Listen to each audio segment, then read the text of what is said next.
The rain came down in sheets that October evening, turning the dirt roads outside Millbrook into rivers of mud. Jake Morrison wiped the grease from his hands onto an already filthy rag, staring at the eviction notice taped to his trailer door. 72 hours. That's all he had left before his 8-year-old daughter Emma would be homeless. "Dad?" Emma's voice called from inside the trailer. "Is dinner ready?" Jake forced a smile he didn't feel. "Almost, sweetheart. Just washing up." He'd spent the day doing odd jobs around town, fixing Mrs. Patterson's lawnmower, changing oil for the hardware store owner, anything to scrape together a few more dollars. But it wasn't enough. It was never enough. Not since the accident at the factory had left him with a back injury and no job. Not since Emma's mother had walked out 2 years ago, leaving only a note and unpaid bills. The rain intensified as Jake stepped inside, where a pot of cheap pasta boiled on the stove. Emma sat at their small table, homework spread out before her second-hand clothes clean but worn. She never complained. Not about the small portions, the cramped trailer, or the kids at school who teased her about where she lived. As they sat down to eat, headlights swept across their window. Through the rain-streaked glass, Jake watched a sleek black Mercedes pull off the main road, steam pouring from under its hood. The car rolled to a stop about 50 yards from their trailer. "Someone's in trouble," Emma observed, her fork pausing midway to her mouth. Jake hesitated. Every instinct told him to mind his own business. He had enough problems. But his father's voice echoed in his memory. A man's character isn't measured by what he does when it's convenient. It's measured by what he does when it costs him something. "Finish your dinner," Jake said, grabbing his worn rain jacket. "I'll be right back." The rain soaked through his jacket within seconds. As he approached the Mercedes, he could see the driver, a woman in her 50s, impeccably dressed in a business suit, frantically trying her cell phone. "No signal out here," Jake called over the rain. "Never is when it storms." "Engine trouble?" The woman looked up, her expression a mixture of relief and wariness. "It just started overheating. I don't know anything about cars. Pop the hood. Let me take a look." Jake spent the next 20 minutes in the pouring rain, his hands working by the beam of a flashlight he'd grabbed from his toolbox. The diagnosis was clear: a burst radiator hose. A simple fix if you had the parts. "Bad news," he said, water dripping from his hair. "You need a new hose. Won't make it another mile without one." The woman's face fell. "I have an important meeting in the city tomorrow morning. Is there a garage nearby?" "Closed until Monday. This is Millbrook, ma'am. Population 300. We don't have much." Jake paused, weighing his options. "I've got a hose that might fit, from my old truck. Let me get it." "I can pay you," she said quickly. "Whatever you need. Let me fix it first. Then we'll talk about payment." Jake returned to his trailer, where Emma had cleared the dinner dishes and was watching him through the window with concern. He rummaged through his sparse collection of spare parts, pieces he'd been saving to fix his own broken-down truck, his only hope of finding better work in the next town over. The hose would fit. It had to. And once he used it on her car, his truck would remain useless for another month at least. Emma appeared in the doorway. "That's your part, Dad, for your truck." "I know, honey, but you need it, for the job in Cedar Falls." Jake knelt down to her level. "Someone needs help. We help when we can. That's who we are." Back at the Mercedes, Jake worked in the rain, his fingers numb with cold. The woman stood under a small umbrella, holding the flashlight steady. As he worked, they talked. Her name was Catherine Whitmore. She was on her way back from visiting her late husband's family property in the mountains.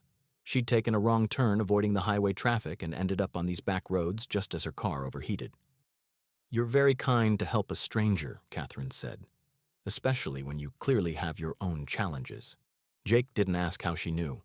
The rundown trailer, his threadbare clothes, the eviction notice on his door. It all told the story clearly enough. "Everyone's got challenges," he replied, tightening the final clamp. "Being broke doesn't excuse being a bad person." He filled the radiator with water from his trailer's hose, then started the engine. It purred smoothly, the temperature gauge holding steady. "That should get you where you need to go," Jake said. "Drive careful. The roads are slick." Catherine pulled out her wallet. "Please, let me pay you. 200. 3. Jake thought about the eviction notice, about Emma, about how much $300 would mean. But he also thought about the desperation he'd seen in Catherine's eyes when she realized she was stranded, and how that same desperation lived in his mirror every morning. $20 for the part, he said quietly. That's fair. But the labor was me being a decent neighbor. That's not for sale. Catherine studied him for a long moment, then slowly counted out $20. As she handed it to him, she pressed something else into his palm. A business card. If you're ever in the city, she said, if you ever need anything, please call me. I mean it. Jake pocketed the card without looking at it. Drive safe, ma'am. He watched the Mercedes disappear into the rain, its taillights fading to red pinpoints before vanishing entirely. When he returned to the trailer, Emma was waiting. Did she pay you? $20. That's not enough for the eviction, is it? Jake pulled his daughter close. No, sweetheart, it's not. But we'll figure something out. We always do. That night, after Emma fell asleep, Jake sat at the table reviewing his options. They were all bad. He could call his brother in Texas, beg for money again. He could try to sell his dead truck for parts. He could give up, pack their few belongings, and move into the homeless shelter in Cedar Falls. The business card Catherine had given him sat on the table. Jake finally looked at it. Catherine Whitmore, CEO, Whitmore Industries. He Googled the name on his cracked phone screen. His eyes widened. Whitmore Industries was one of the largest manufacturing corporations in the state. Catherine Whitmore wasn't just wealthy.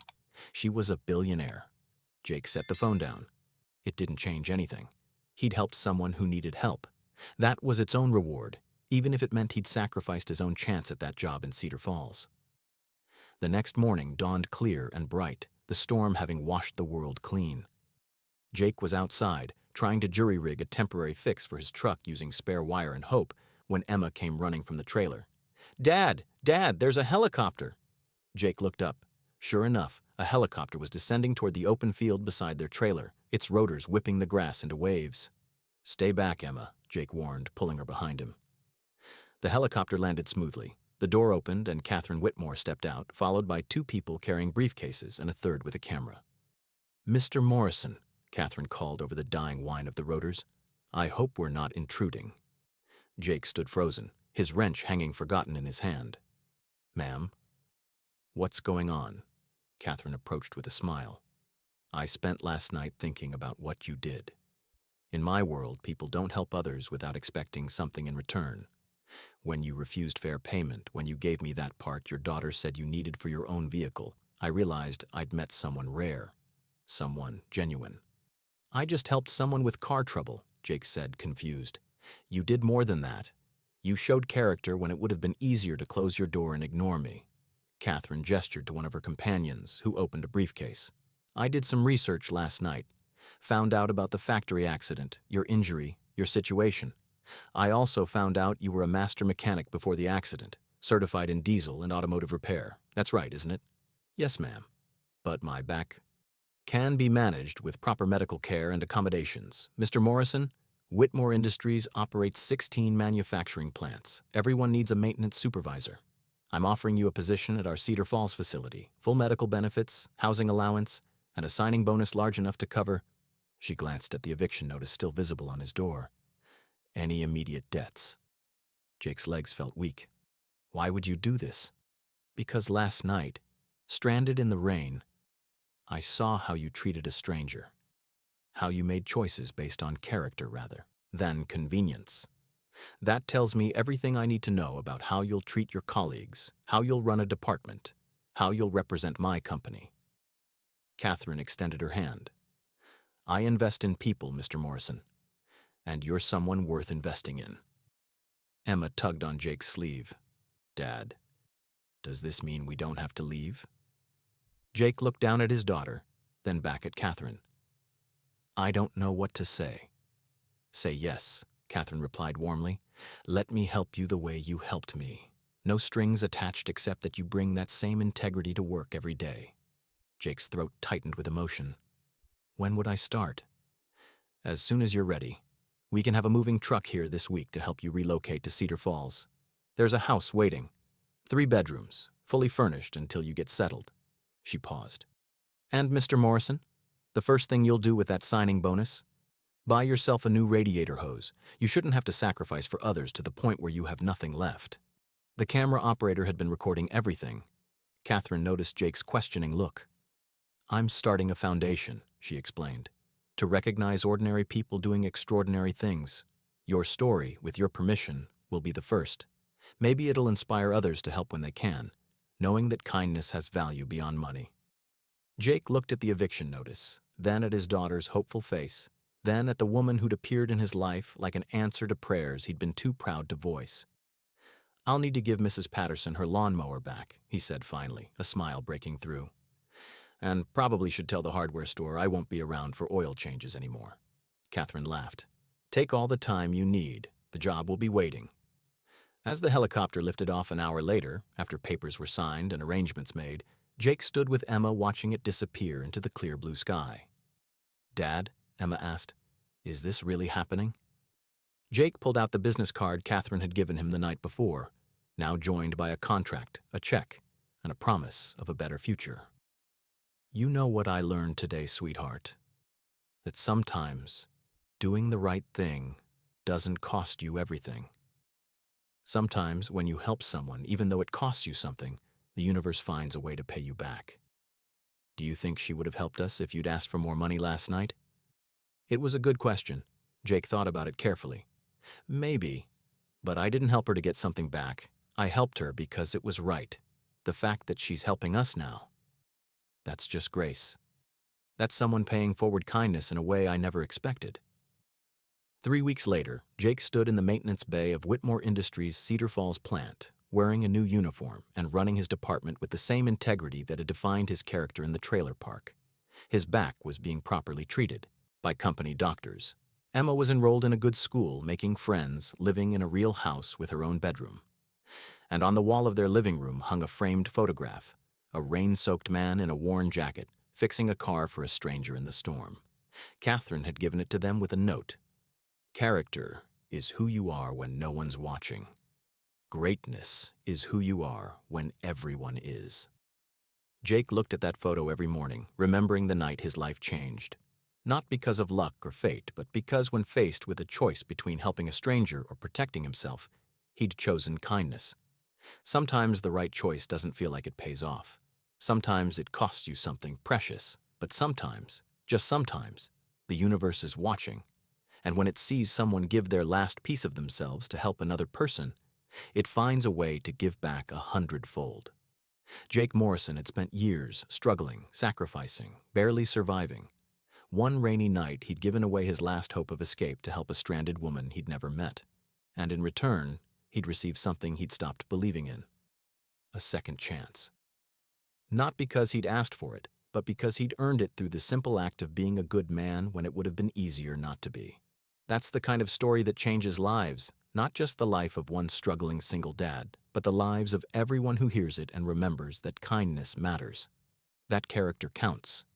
That sometimes, when you repair someone else's broken-down engine in the rain, you're really repairing your own broken-down life.